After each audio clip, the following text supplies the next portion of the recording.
মাদক কেন গ্রহণ করা হচ্ছে, দ্বিতীয় প্রশ্ন মাদক কখন গ্রহণ করা হচ্ছে। প্রত্যয় আমারই বন্ধু, প্রাণ চাঞ্চল্যকর এই ছেলেটি হঠাৎ কেন যেন গোমরা হয়ে যায়। পিতামাতার বিবাহ বিচ্ছেদের বিষয়টি সে কোনোভাবে মেনে নিতে না পেরে মাদকাসক্ত হয়েছে। স্পিকার, আমি যখন তাকে জিজ্ঞেস করি তখন সে আমাকে উত্তরে বলে যে সিমিন, আমি যখন ঘুমের ওষুধ খাই না তখন আমার শান্তি লাগে, আমি না সব ভুলে যাই। মা বাবা যতই ঝগড়া করুক না কেন আমার কিছুই আমার কানে যাচ্ছে না। স্পিকার, সে আমাকে সেটাও বলেছে যখন আমি দেয়ালে আঘাত করি তখন দেয়াল দুলে কিন্তু আমার হাত দুলে না। ফিরে আসছি আবারও আমাদের বিরোধী দলের বক্তাদের কাছে। আহ্বান করছি মাননীয় বিরোধী দলীয় উপনেতা মার্জিয়া কবিরকে এই পর্যায়ে তার বক্তব্য প্রদান করার জন্য। 48, 52, 71 আর 90, 21 শতকের প্রেরণা। এখনই সময় হবে হবে নতুন স্বপ্নের সূচনা। আর এই নতুন স্বপ্ন সূচনার অগ্রযাত্রা আজ থেমে গেছে যুব সমাজের অবক্ষয়ের কারণে। ধন্যবাদ মান স্পিকার, আজকের এই মহান সংসদে আমাকে ফ্লোর প্রদানের জন্য। মাননীয় প্রধানমন্ত্রী কর্তৃক উত্থাপিত প্রস্তাবটি হচ্ছে এই সংসদ মনে করে যে যুব সমাজের অবক্ষয়ের প্রধান কারণ মাদক। মান স্পিকার, আমি যখন এই বিষয়টি পেয়েছি বিরোধিতা করার জন্য তখনই আমার মনে দুটি প্রশ্ন জেগে ওঠে। প্রশ্ন, মাদক কেন গ্রহণ করা হচ্ছে, দ্বিতীয় প্রশ্ন, মাদক কখন গ্রহণ করা হচ্ছে। এই দুটি প্রশ্নের উত্তর যখন আমি বের করছি ঠিক তখনই দেখা গেছে যুব সমাজের অবক্ষয়ের কারণে আজকে মাদক গ্রহণ করা হচ্ছে, মাদকের কারণে আজ যুব সমাজের অবক্ষয় নয়। মান স্পিকার, আর এরই মাধ্যমে আমার দলীয় অবস্থান স্পষ্ট হয়ে যায় এবং সরকারি দলের অবস্থান পুরোপুরি ভেঙে পড়ে। মান স্পিকার, সরাসরি চলে যাচ্ছে আমার দলের নেতা কর্তৃক অর্পিত দায়িত্বে। আমি আজকে আমার জীবনের বাস্তবধর্মী একটি কাহিনী বলবো। প্রত্যয় আমারই বন্ধু, প্রাণ চাঞ্চল্যকর এই ছেলেটি হঠাৎ কেন যেন গোমরা হয়ে যায়। পিতামাতার বিবাহ বিচ্ছেদের বিষয়টি সে কোনোভাবে মেনে নিতে না পেরে মাদকাসক্ত হয়েছে। স্পিকার, আমি যখন তাকে জিজ্ঞেস করি তখন সে আমাকে উত্তরে বলে যে সিমিন, আমি যখন ঘুমের ওষুধ খাই না তখন আমার শান্তি লাগে, আমি না সব ভুলে যাই। মা বাবা যতই ঝগড়া করুক না কেন আমার কিছুই আমার কানে যাচ্ছে না। স্পিকার, সে আমাকে সেটাও বলেছে যখন আমি দেয়ালে আঘাত করি তখন দেয়াল দুলে কিন্তু আমার হাত দুলে না। স্পিকার, এই ক্ষেত্রে যে ভালোবাসা তার পিতামাতার কাছ থেকে পাওয়ার কথা ছিল সে শান্তি নাকি সে মাদকের কাছ থেকে পাচ্ছে। আর এই ক্ষেত্রে যদি মাদকাসক্তি প্রধান কারণ হয় তাহলে কেন সচেতন পরিবারের একজন সদস্য হয়ে আপনি মাদক গ্রহণ করছেন না? প্রশ্ন রয়ে গেল জাতির এই মহান সংসদে, প্রশ্ন রয়ে স্পিকার সরকারি দলের কাছে। স্পিকার, আজকে লক্ষ্য করুন আমাদের দেশে 24.5% যে ছেলে মেয়ে রয়েছে তারা ইচ্ছার বশে পড়ে মাদক গ্রহণ করছে। এখন তাদের কথা হচ্ছে তারা হচ্ছে এক্সেপশনাল, আর আমরা সকলে জানি exceptional is never be called normal. Speaker, লক্ষ্য করুন আজকে পরিবার থেকে যে মাননীয় বিরোধী দলটা একটুখানি যে প্রশ্নটি নিয়ে আমরা, আপনি আপনার পারিবারিক একজন মানুষের উদাহরণ দিয়ে পুরো বাংলাদেশের সকল যুবকদের উদাহরণ আপনি তুলে ধরতে পারেন না। স্পিকার, আপনি একজন মানুষের মাদকাসক্তের কারণ নিয়ে পুরো বাংলাদেশের প্রত্যেকটি যুব সমাজের অবক্ষয়ের জন্য মাদকাসক্তি মাননীয় স্পিকার, কোথায় একজনের মাদকাসক্তি নিয়ে আমরা কোথায় উদাহরণ তুলে ধরেছি? তাহলে আজকে আপনি বলে যাবেন যে আজকে যে অবক্ষয়গুলো ঘটছে সেই অবক্ষয়ের মধ্যে যদি আমরা মাদককে উঠিয়ে দিই যুব সমাজে কি আর কখনো অবক্ষয় ঘটবে না? আর যখন মাদক ছিল না তখন কি যুব সমাজে অবক্ষয় ঘটেনি? আচ্ছা করে অবশ্যই উত্তর দিয়ে যাবেন।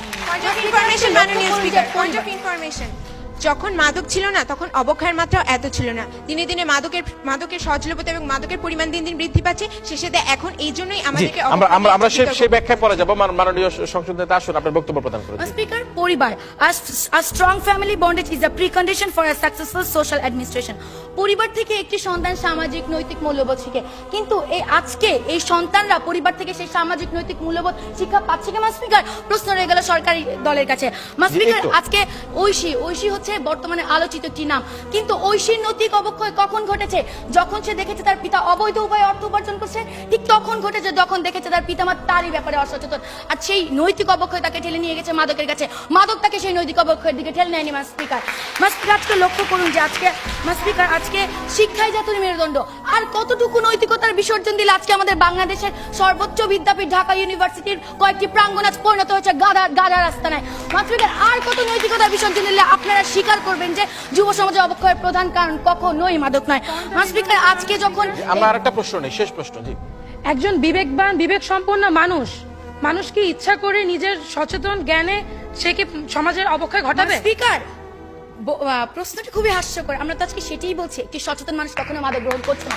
যখন নৈতিক অবক্ষয় ঘটছে সম্পূর্ণ প্রশ্ন, মানুষের বিবেক কখন লোপ পায়? প্রতিপক্ষ মাদকের কারণে কি মানুষের বিবেক লোপ পাচ্ছে? যখন যে অসচেতন ধর্মীয় শিক্ষা মেনে চলছে না, সুশিক্ষার অভাব হচ্ছে, ঠিক তখনই নৈতিক অবক্ষয় করছে এবং ঠিক তখনই সে মাদক গ্রহণ করছে।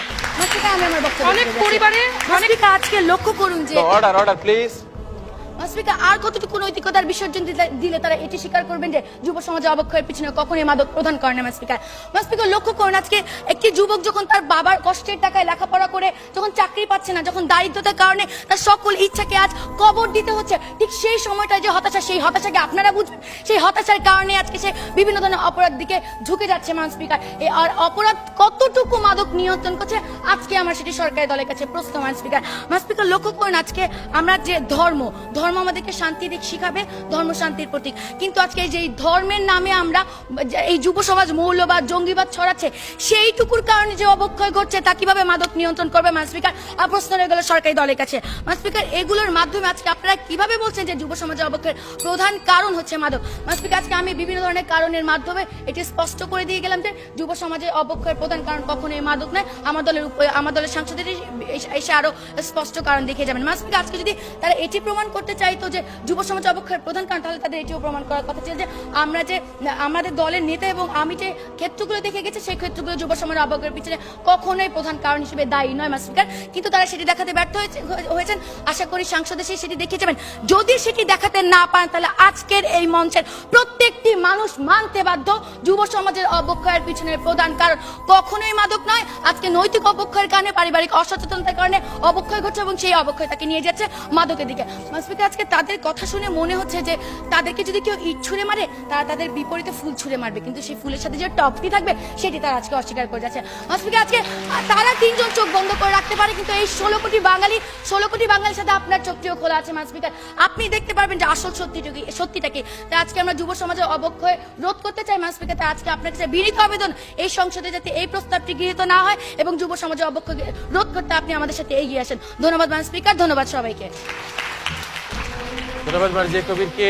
একটা ছোট্ট উদাহরণ দিয়ে যে পিতা মাতার যে বৈবাহিক বিচ্ছেদ কি কারণে একটা সন্তানের জন্য একটা করুণ পরিণতি নিয়ে আসতে পারে, সেই উদাহরণ দেওয়ার চেষ্টা করেছে। এবং ঐশীর যে অবক্ষয়ের কারণটা আজকে মা বাবাকেই খানিকটা দায়ী করে সে তার বক্তব্য উপস্থাপন করার চেষ্টা করেছে যে এই তরুণ সমাজকে ফিরিয়ে আনতে হবে, আমাদের মাদক মুক্ত সমাজ তৈরি করতে হবে এবং সচেতন বাংলাদেশ গড়ে তুলতে হবে।